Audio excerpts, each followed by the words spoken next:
مولاي صل وسلم دائما أبدا على حبيبك خير الخلق كلهم. مولاي صل وسلم دائما أبدا على حبيبك خير الخلق كلهم. محمد سيد الكونين والثقلين، محمد سيد الكونين والثقلين والفريقين من عرب ومن عجم. مولاي صل وسلم دائما أبدا على حبيبك خير الخلق كلهم. مولاي صل وسلم دائما أبدا على حبيبك خير الخلق كلهم. أوذيت في الله لم تهزم ولم تهن. السلام عليكم ورحمة الله وبركاته. الحمد لله والصلاة والسلام على رسول الله. اللهم صل وسلم وزد وبارك عليه وعلى آله وأصحابه وعلى كل من اهتدى بهديه واستنى بسنته إلى يوم الدين. أما بعد، walaalyaal waa barnaamijkeenii ramadaanka, barnaamijkeenii taxanaha ahaa ee la magac baxay muxamedun rasuulullah. waa taariikh nololeedkii rasuulkeena suuban salawaatu rabbi wasalaamuhu calayhi. waxaanu maraynay rasuulka oo hooyadii dhimatay, awowgii dhintay, oo ku soo wareegay gurigii adeerkii abaa aalib ayuu joogaa. abaa aalib gurigiisa waxaa ku nool 10 ciyaal ah. odagu waa faqiir, ilmuhu ma shaqeeyaan. muxamed salawaatu rabbi wasalaamuhu calayhi markiiba wuxuu dareemay mas-uuliyad in ay saaran tahay. mas-uuliyaddaasoo ah siduu ku caawin lahaa adeerkii abaa aalib, ilmahaas uu ula korin lahaa. waa imise jir? waa 8 jir. allahu akbar, allahu akbar. 8 sano qof jira ayaa wuxuuna barayaa sidii aan u shaqaysan lahayn. wuxuuna barayaa mas-uuliyad inayna saaran tahay. wuxuuna barayaa sidaan u caawin lahayn reeraha aan la noolnahay iyo ciyaalka aan la noolnahay, qaraabadeena, walaalaheena iyo maaragtay ehelkeena saan u caawin lahayn. cunuga agoonka ah, cunuga caalamka oo dhan bari weeyaan. bari weeyaan, shaqada baray, cilmiga baray, iftiinka tusay oo ifiyey noloshoodii. muxamedul-yatiim waa ka noo ifinaya mustaqbalkeena, waa kana siinaya mustaqbal ifhayo weeyaan. haddii aan baranno siiradiisii, akhlaaqdiisii, dhaqankiisii. muxamedul-yatiim markiiba adeerkiiba u tegey, wuxuu yidhi waxaan rabaa adeer in aan shaqeeyo. reerku wax ma haystaan, inaan kula shaqeeyaan doonahayaa. adeerkii wuxuu yidhi waad yar tahay, inan yar baa tahaye wax qaban kari mayside, iska joogo, ilmaha wax la cuno, la cabo, odag waa ku jecel lahay. wuxuu yidhi may abadan. maxaa qaban kartaa? waxaan qaban karaa buu yidhi shaqo ku filan oo markaas heerkiisa ayuu raraadiyey. wuxuu yidhi ari baan raacayaa, arigaasaa ilafaca, arigaasaa wixii aan ka helay ilaahay aan ka soo kasbaday ilaahay iga siiya ayaan adeer kugu caawinaya oo aan ilmahan maaragta kugula korinaya. allahu akbar, allahu akbar. rasuulkeena suuban salawaatu rabbi wasalaamu calayhi kaali arag oo maka ku raacaya ari, oo qaadanaya qaraariid kasyar qaadanaya, subaxii ma aragtaa qaadanaya, go-iisa xiranaya, macuustiisa intuu xirta ariga raacaya, ushiisa oo dheer intuu qaata ariga magaalada ku raacaya, oo intuu soo kasbado isagoo dhililaya haddana u keenaya adeer lacagti. allahu akbar. farxad intee la eg. casarkii ayuu farxaya abaa aalib markii uu arko wiilkaas 8 jirka ah oo ma aragtaa lacagihii uu soo kasbaday ee xalaashaha u keenaya. farxad intee leeg ayuu gelinaya muxamed reerkan. ilmuhuusa ay ku farxayaan, noloshiisa nafsadiisana ay ku qancaysaa, isaga xataa muxamed salawaatu rabbi wasalaamu calayh oo uu raalli ku noqonaya. muxamed waa kan dhahaya maa min nabiyin ilaa waqad raca alghanam. qaaluu anta yaa rasuula allah, qaala wa ana. nebi ilaahay ma soo dirin ilaa wuxuu raacay ari jir ayuu ahaa. oo adigana ari ma raaci jirtay yaa rasuul allah ari ma raaci jirtay markaasaa wuxuu yiri haa anigana ari ayaan raaci jiray oo Maka ayaan ku raaci jiray gudaheeda iyo duleedkeeda intuu ku raaci jiray gurigan marka wuxuu ku nool yahay rasuulku uu ku noolaanayaa 17 sano goormuu yimid isagoo 8 sano jir ayuu imanayaa wuxuu ka tagahayaa maalinka uu guursado 25 sano marka uu gaaro ayuu ka tagahayaa oo uu tagahayaa gurigiisii uu ku wareegayaa Khadiija gurigii loo dhisay kaasoo ku wareegayaa waa imisa waa 17 sano 17 sano Muhammad sallallahu alayhi wa sallam alayhi waxa way guriga waa laga jeclaa waxyaabo faran badan buu u taray reerka wuu caawiyay adeerkii wuu caawiyay Allah gurigan wuxuu kala kulmay Muhammad sallallahu alayhi wa sallam alayhi farxad iyo niyad furnaan ayuu kala kulmay kaalay Madiina konton sano kadib صلوات ربي وسلامه عليه مدينة waxaa ku dhimanaya فاطمة بنت أسد علي hooyadii ayaa ku dhimanaysa markaasuu ooyay rasuulka صلوات ربي وسلامه عليه wuxuu waliba ka oohin badinaya علي wiilkeedii maxaa waay maxamed waxa waay waa ka dameer badna asxaabahoo dhan waa ka waalid jeclaa waa ka oofisana waa ka abaal gud badna markaasa godkii markii loo qoday ayaa la kafanay oo kafanta lagu dudubayay ayaa cabaayadiisa intuu soo furay ayaa watan uu leeyahay la uqaffinanna fi cabaati innaha ummi cabaayadaydan baashan aan wata cabaayada taasan ku dudubahayaa kafan aan uga dhigahayaa wax kale oo hayst diirarag wax ma haystaan wadanku waa faqiir oo fakhri baa lagu jiraa islaamku waa cusub yahay wax walba fi sabiilillah baa loo huray marka rasuulka ii gaaji ku nool yihiin diinta dhibaato fara badan baa loo soo maray wuxuu yiri bahashaas aan xirnahay maahane wax kale faadamo maba oo korkeyga aan ka soo furay markaasuu ku duduubahaya waa hooyaday buu leeyahay innaha Faatima rabbatni wa ana saghir waxay isoo korisay anigu oo yar 8 sano anigoo jira ilaa 25 aan ka gaarahayay ay isoo korisay ma halmaami kari yaa shabaab dhalinyaro yahay eega ku dayda rasuulkeena salawaatu rabbi wa salaamu alayhi bal fiiri ya adugu waa noloshiisa waxay ka soo qaadatay qayb kamida noloshiisa ay soo korisay Faatima bint Asad rasuulka salawaatu rabbi wa salaamu alayhi xali waxaan soo marnay حليمة السعدية شنتي سنة هيسي يسدو هو أبال قدي فتح مكة ولي رسولك ما آنوا إلا وينقف نولشي سكت جيستيك عن كورم أنا حقيقة جوجنا رسول صلوات ربي وسلام عليه بيت وذا أوفياء بيت وذا أبال قد بدن يا أو أنا هالمامين وقري أنا إلا وين أبالكي أدو جيستيت maalin hadii aad u dhool cadaysid mahal maamayaan reerkaas oo dhan waa reer Muhammad ibn Abdullah ibn Abdul Muttalib ibn Hashim ibn Abd Manaf waa reerka la leeyahay ku dayda salawaatu rabbi wa salaamuhu alayhi ilaahi uu nagu goobaabinayo weeyaan طيب wuxuu yiri ilaa waxaan ku daboolahayaa oo aan ku kafanahayaa abaa'idaydaanito go'aygaanito ayaan ku kafanahayaa waa hooyaday anigoo yar ayay isoo korisay anaga laakiin maanta ka waran macallinkii quraanka ku soo baray ee subax walba ku soo kala hayay ku xifdisiinayay kugu daalay aayadaha quraanka sidoo ku xifdisiinayay ka waran aabaha oo subax walba ku kicinayay oo ku geynayay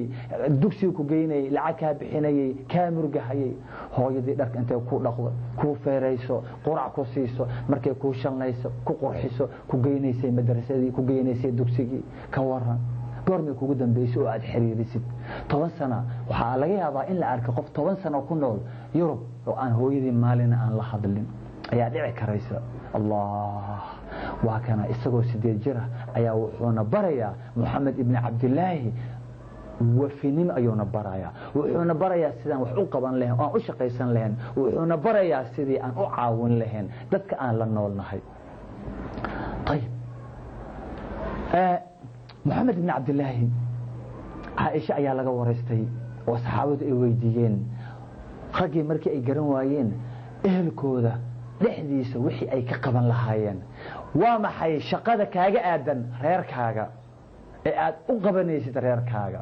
inaad dibad uga soo shaqaysid waa la gartay laakiin reerka gudaha maxaa ka qabanaysaa gabdhaha marka la joogtaan aad qabtaan xaaskiina marka la joogtaan maxaa qabanaysaa Aisha weydiiyeen wax walba waxay doonayeen saxaabada in ay raacaan rasuulka ya ala khutal habib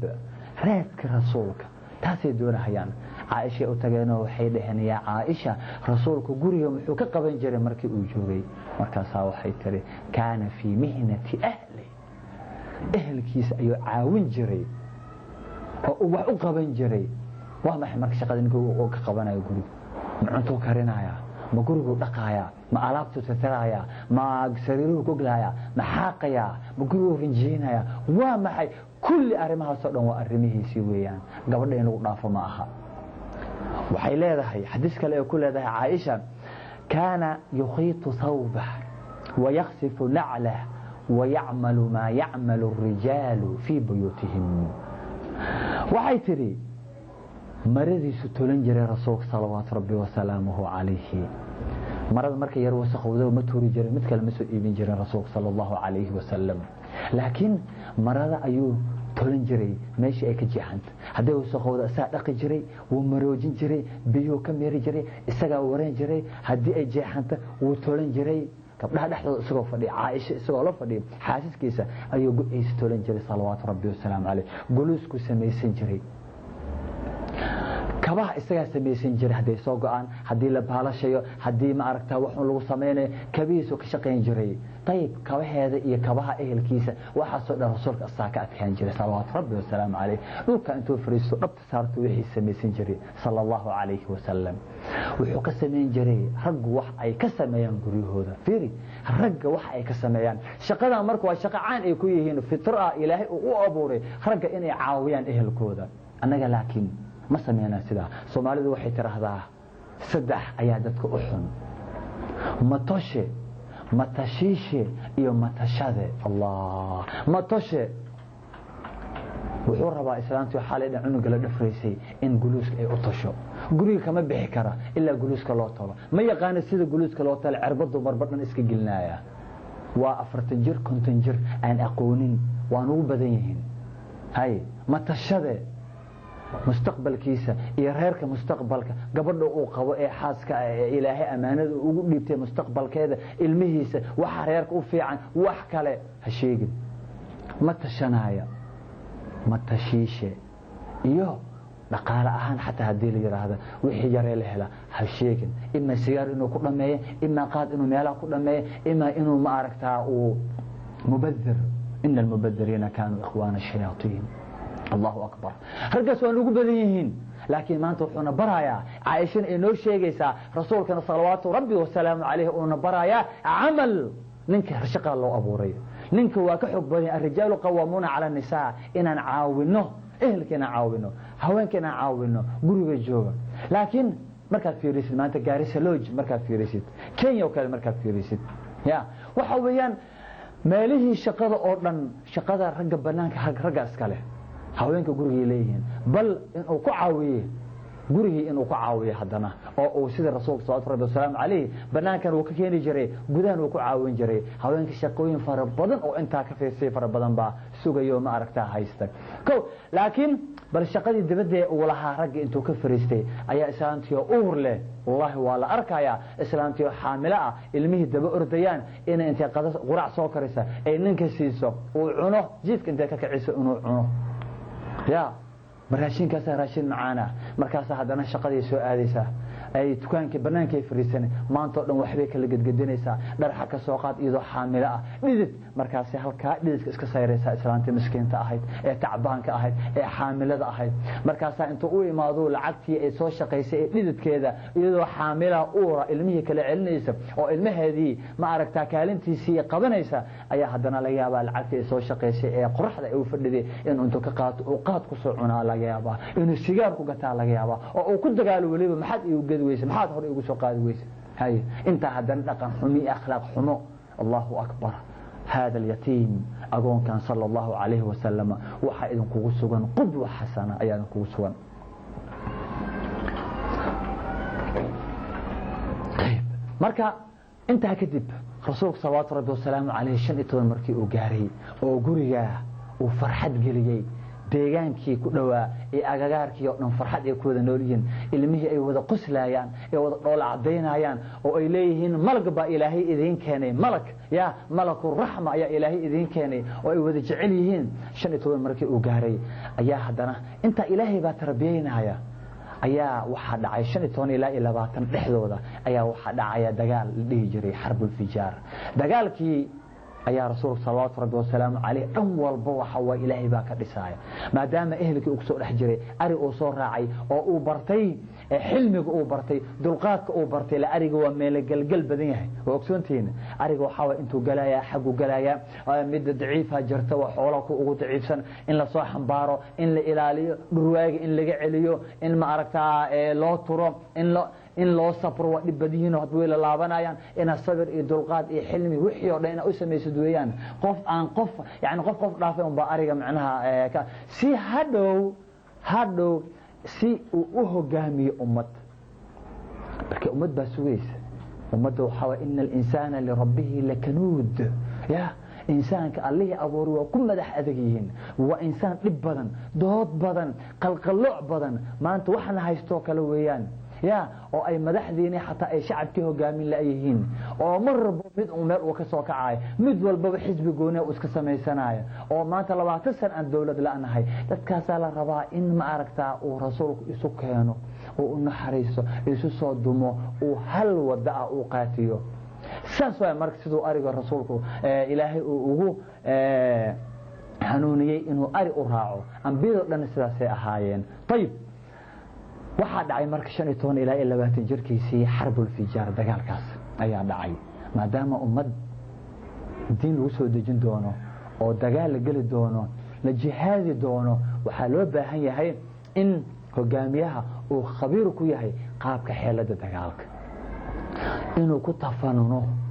oo uu khibrad u yeesho xarbul fijaar ayaa dhacay quraysh iyo qays caylaan oo qabiil kale ayaa isdagaalay rasuul sallallahu alayhi wasallam alayhi kama una qayb galin laakiin khibrad ayuu ka kororsaday adeeradii ayaa dagaalamayay qaabka loo dagaalamayo qaabka loo rogaal celinayo qaabka xeelada dagaalka looga dhuumanayo qaabka dib loogu sukanayo qaabka loo difaacayo qaabka loo weerarayo qaabka difaaca loo galayo warmaha sida la isugu tuurayo shiishkii wixii oo dhan adeeradii markii warmaha ay falaaraha la soo tuuray ayuu u soo ururinay oo uu u keenayay khibrad xoog leh ayuu ka helay salawaatu rabbi wa salaamu alayhi rasuulka lahda noloshiisa kamida daqiiqada noloshiisa kamida meel cidla kuma oo beer dareenin wax walba oo arkana khibrad ayuu ka kororsanay salawaatu rabbi wa salaamuhu alayhi insha Allah in yaraahiyana kadib ayaynu dib isugu soo laaban doonaa السلام عليكم ورحمة الله وبركاته الحمد لله والصلاة والسلام على رسول الله اللهم صل وسلم وزد وبارك عليه waxaanu joognay rasuulka sallallahu alayhi wasallam alayhi oo ka qayb galay dagaalkaas khibrad ayuu yeeshay wuxuu bartay rasuulka oo uu helay qaabka loo dagaalamo qaabka ciidan dagaal loo geliyo qaabka loo najaxo xagga dagaalada dagaalkii markuu dhamaaday kadib ayaa waxa bilowday xilful faduul quraysh inteedii dameerka lahayd qalbigoodu qoyanaa wanaagsana fitradii insaaniyada ahayd ku sugnaa ayaa waxay isugu tagayaan gurigii Abdulaahi ibn Jud'aan daartaas isugu tagayaan Abdulaahi ibn Jud'aan daartiisa markay ku taala xarankaatiisa ayuu ku taalay nin reer Zubaydi ah ayaa wuxuu badeeca keensaday magaalada Makka waxa ka iibsaday Aas ibn al-Wa'il Aas wuxuu u diiday in uu siiyo lacagtiisii mar aliyo markuu u diiday ninkii wuxuu istaagay safa korkeeda buurta wuu qayliyay shicir buu tiriyay inuu dulman yahay ayuu dadkii u sheegay kufiyeyntii way ku qoqosashay laakiin dadkii dameerka lahaa qoyanaa qalbigoodu soo jeeday ayaa u gurmaday waxay ku shireen daarta Abdulaahi ibn Jud'aan alaaliyo markay ku shireen waxay go'aansadeen oo ay qalinka ku duugeen magaalada Makka maanta kadib inaan qofna lagu dulminin qof walba miskiin ah oo dulman oo ku dhex jira bulshada reer Makka in ay garab istaagaan oo ay caawiyaan oo ay xaqiisa u soo dhiciyaan وتعاونوا على البر والتقوى لكن مركز إيجا دين ما أين هيسن لكن وفطر إنساني فطرة أيها فطرة إلهي أوكو أبوري إنسانك أوكو أبوري أنك نوابا لا نهيبا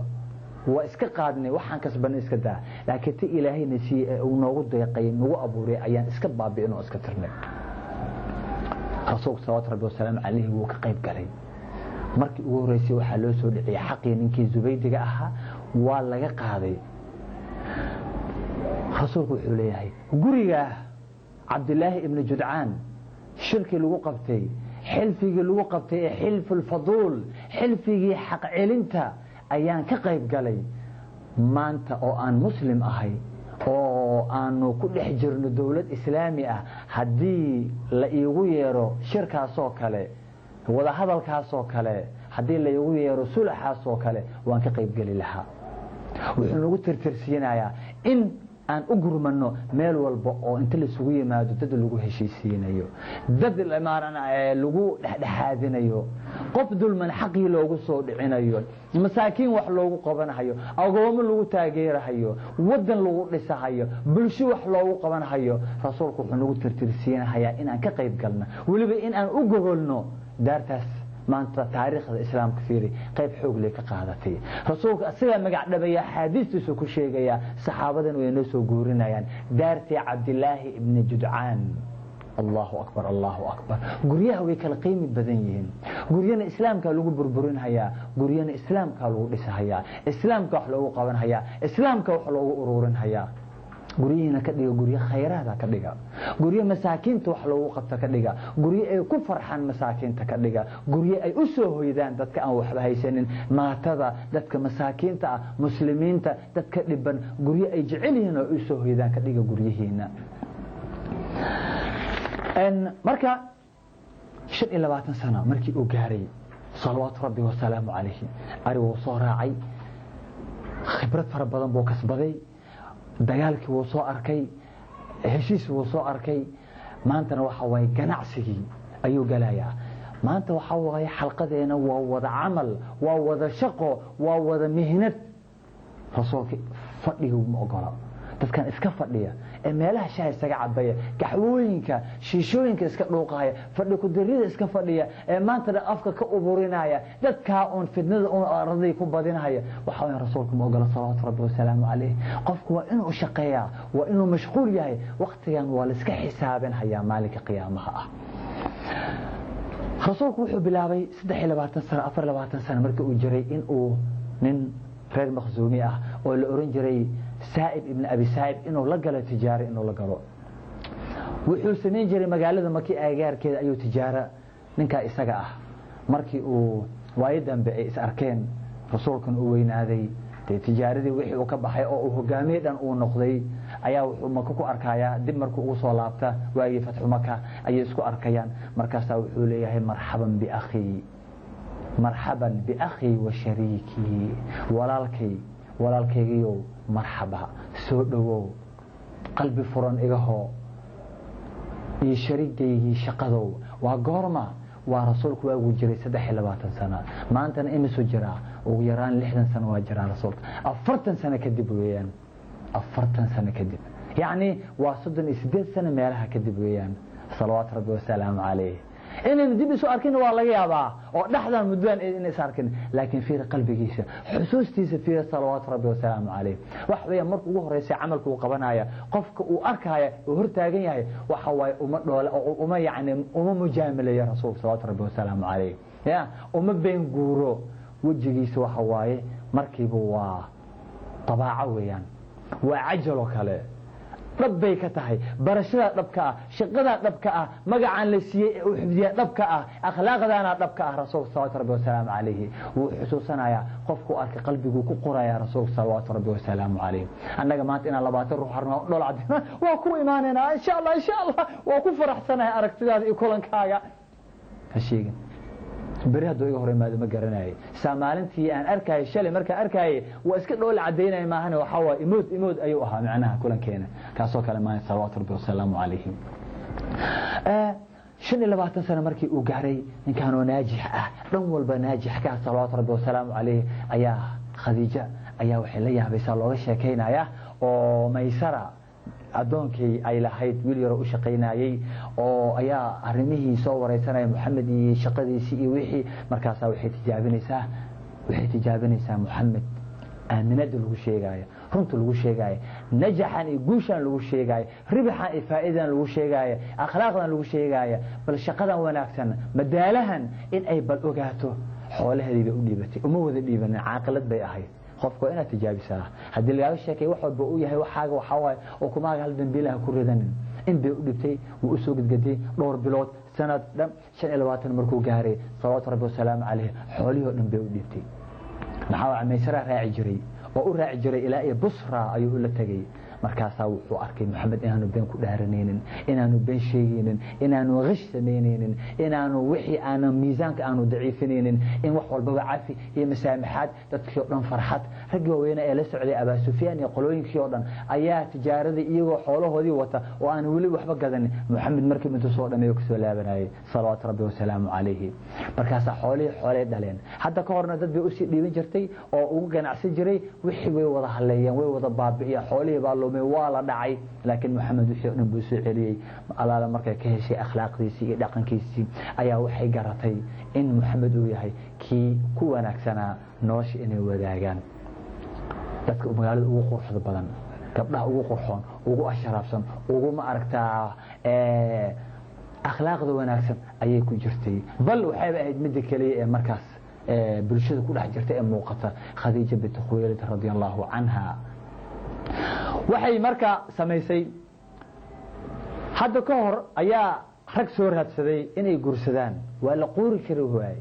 qof walba jeclaaday xoolaheeda kali uli maahe qiimigeeda iyo sharafkeeda ayaa la qoori kari waayay markaas la soo doontay way diiday waxay aragtay raggan inayan ahayn ragga iyada ku haboona laakiin Muhammad iyada markay u bandhigtay iyada doonatay salawaatu rabbi wa salaamuhu alayhi gurkii baa dhacay laakiin gurkan wuxuu ahaa gurkii adduunka ugu farxadda badnaa gurkii adduunka ugu farxadda badnaa inta la ogsoon yahay ee la isqabo oo la isguursaday oo la soo guursan jiray waxa weyn gurkii ugu farxadda badnaa waa hatta al-anbiya xaaska ay guursanayeen maxaa wacay 25 sano ayuu gurkan socday gurkan wuxuu noqday oo ka dhashay ubaxaas udgoon ee quruxda badan Faatimatu Zahra radiyallahu anha Kulthum Ruqayya Zaynab Abdullah Abu al-Qasim lix cunug ayaa u dhashay maalin qura rasuulkii Khadiija isma qabanin 25 sano uu qabay maalin ma uunan doonin mana damcin inuu gabar guursado salawaatu rabbi wa salaamuhu alayhi Allahu akbar jacayl intee la eg ayuu u muujiyay rasuul salawaatu rabbi wa salaamu alayhi Khadiija raggeena waxay ka xishoonayaan xaaska uu qabo inuu xataa u muujiyo inuu dhool cadeeyo inuu u muujiyo jacayl gabdhaheena maxay nooga baahan yihiin inaan dhahno hadalla jajilcan hadalla macmacaan mawadda rahma ilaahay baa noo sheegay aayadihiisa noo sheegay oo dhahaya waxaan idin kaga yeelnay xaasaskeena dhexdeena waxaan dhignay mawadda iyo rahma ayaan dhignay libaas ay idin yihiin bal fiiri heerka ay noo dhow yihiin xaasaskeena waxay yihiin waa dharka ay jirkeena maxaa u dhaxeeyo wax u dhaxeeyo male waa dharkaas oo kale dharkaas oo kale ay noo yihiin haweenkeena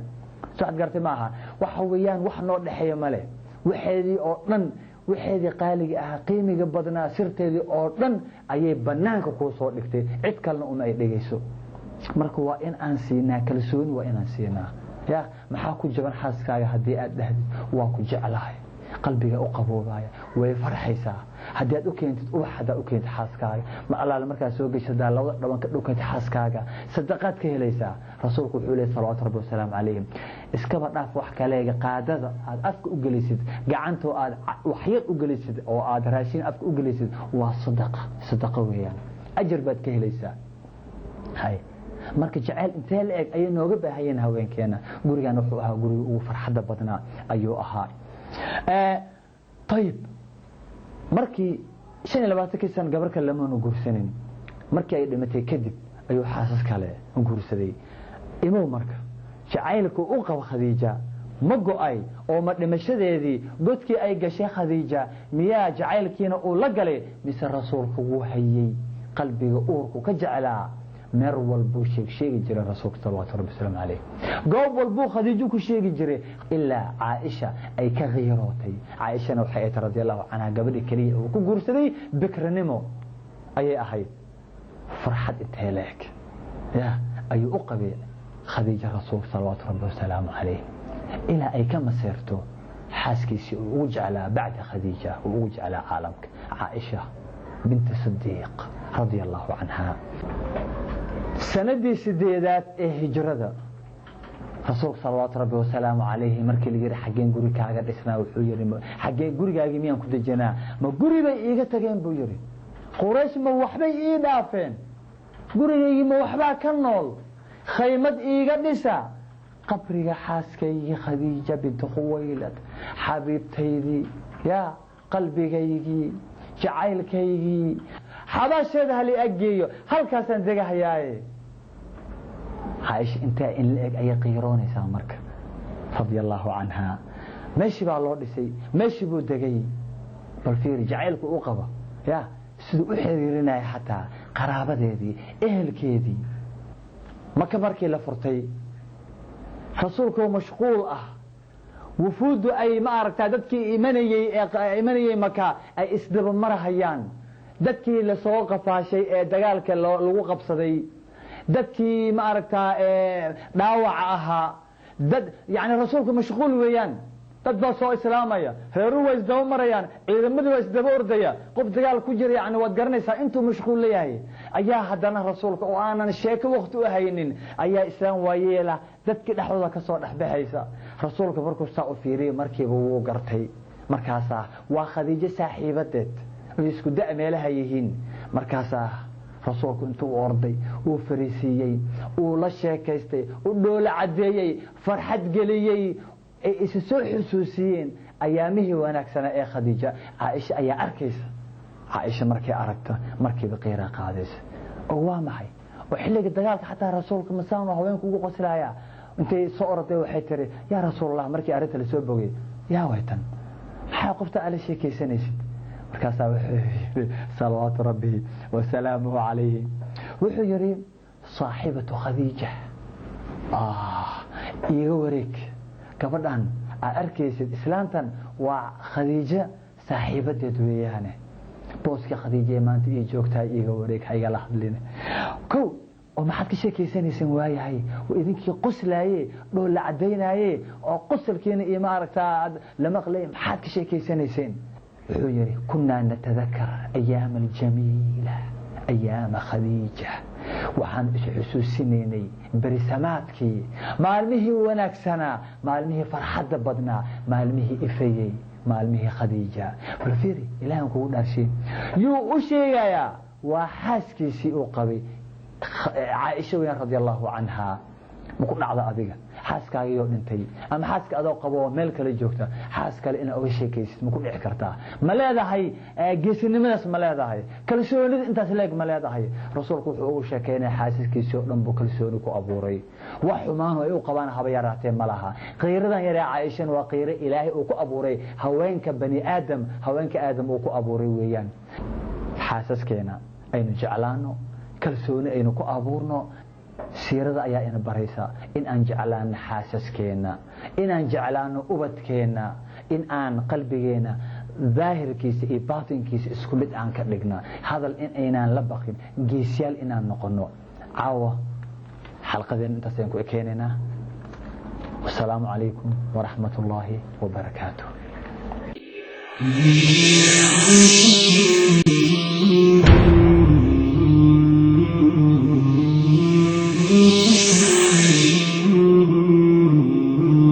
مولاي صل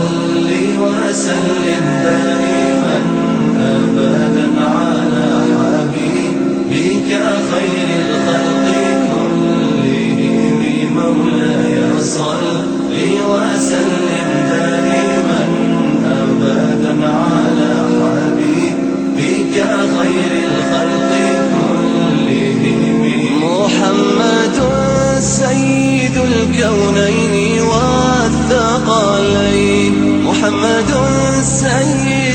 الكونين والثقلين